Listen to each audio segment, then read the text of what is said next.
questions? Yes. This is for Mr. Peck. When you first said you wanted to get into social media, how did you go about getting yourself out there and getting yourself known to where you are right now? It's a great question. I actually never, didn't imagine that I would get into social media. When I graduated from college, I, got my dream job working for a sports marketing agency. I loved it. Had started a blog before that, so I guess blogging was kind of the first thing that I was into. And during the first couple of years when I was working, did the blog, started writing about sports and the intersection of sports and social media. What are teams doing online? What are sponsors doing? What are athletes doing?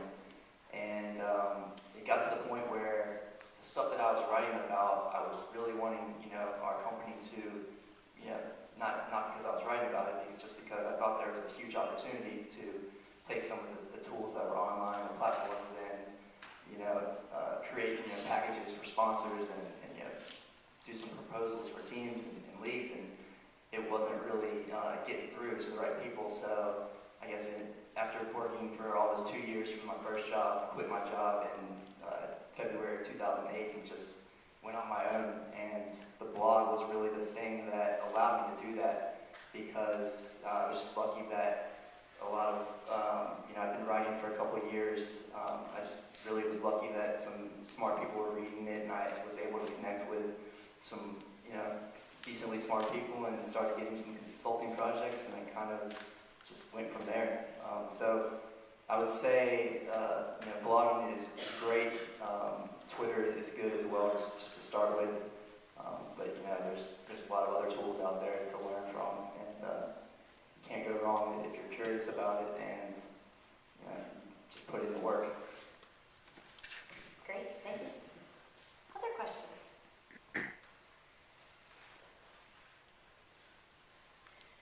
I have a question for Ms. Hallman. Given that we have a wide range of students here, we have freshmen all the way up to seniors, what are some of the basic tips you would give for resume writing? Since many of them might be looking at internships in the near future, some of them might be headed out to full-time positions. What are some of your thoughts on that from your own experience? I would say definitely take advantage of the tools that you have here at the college that can help you prepare those things. And also work on, as was mentioned, the importance of internships, just getting practical experience.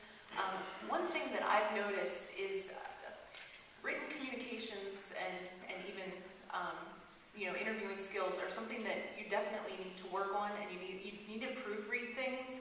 I've had countless resumes come across that words have been spelled wrong, and right away that person goes into the not even going to consider pile.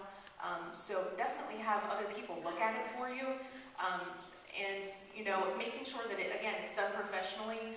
This wasn't the resume itself, but I had a young woman who interviewed with me about 6 months ago who brought her resume in a purple folder with unicorns on it. Not the image that my company is trying to put out there. And again, you have to know the corporate culture. There might be, if you're going into a sports career, there might be something that is suited to what you're doing there, that is something that hiring managers look for, a certain style or whatever. Maybe they're looking for something that's more of a portfolio.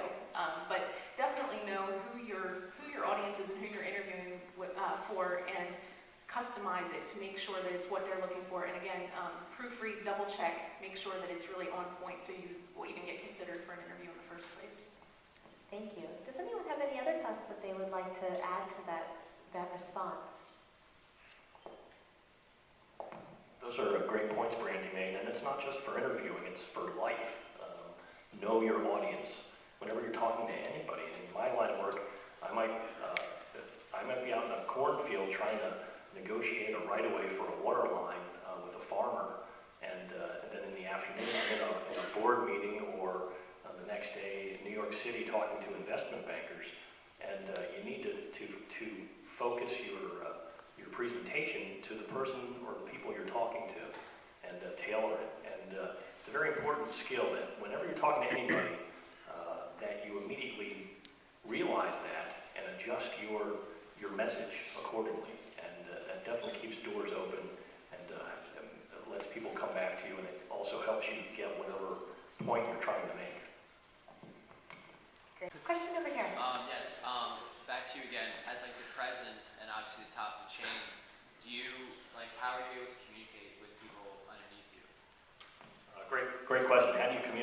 with folks under you. And in my organization, it's wonderfully simplistic. This is a 193-year-old company, 110 employees, and they all work within 5 miles of actually York College here. So I can get, we have quarterly breakfasts where I try to communicate with all of our employees. We have to have a couple running the company at any given time, but we'll get 105 and 110 employees out to breakfast quarterly, and I can give them, and they can ask any question they want at that time. So it's very important to communicate with all levels. Again, this is kind of an Army trait, is if the kind of the lowest ranked private understands what the guy in charge wants, then he'll probably do the right thing. So it's very important to communicate that. Always keep your door open. I've got my offices right on if you've not been to the York Water Company, you ought to come downtown and check it out. It's a beautiful building. It's a wonderful work of art and a museum, actually. And my office is right on the floor there where I can communicate with the employees or the customers whenever there's a problem. And it's, always keep an open door and try to communicate with and communications is a two-way street. You provide information to them, they provide it to you, you learn from it, and you adjust. Thank you. Other questions? Anyone else? Yes, right here. This is Matthias. Going back to your military background, what gave you that whole thing besides being in the military, and what actually, was there any part time where you had to maybe question what you wanted to do or something like that? Good question. Why did I join the military? I always wanted to serve kind of the country. It was, frankly, the ROTC scholarship was a real nice benefit, but I enjoyed serving the country, and I never had second thoughts about it. My father and my grandfather both served in the military, and I always thought it was an honorable profession. And I didn't want to spend a life doing it. I knew that, but I did want to serve my time. I never questioned it. I never had doubts or uncertainty about that. Questions for some of our other panelists? Yes, Bryce. My question's for Ms. Heilman.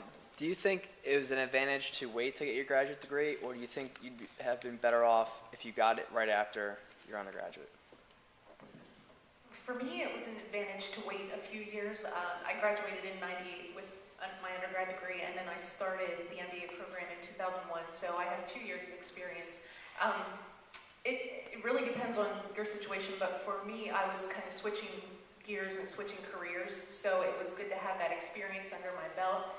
Now, I have friends that were part of the group that were doing the 5-year MBA that went straight through, and a lot of them, that worked very well for them. I also had a lot of friends in my classes that some of them were in their 40s, 50s, even 60s, and were going back and just were doing career changes or just wanted to be promoted. So it depends on your situation, but for me, I think it was good because I had some experience that when I came into the classroom, I was understanding more of where my professors came from. And one of the best parts about the MBA program was also just some of the advice that our professors gave, and I think that having some work experience kind of made that sink in. Like Dr. Greisler once said, when you're in a job, you want to love what you're doing.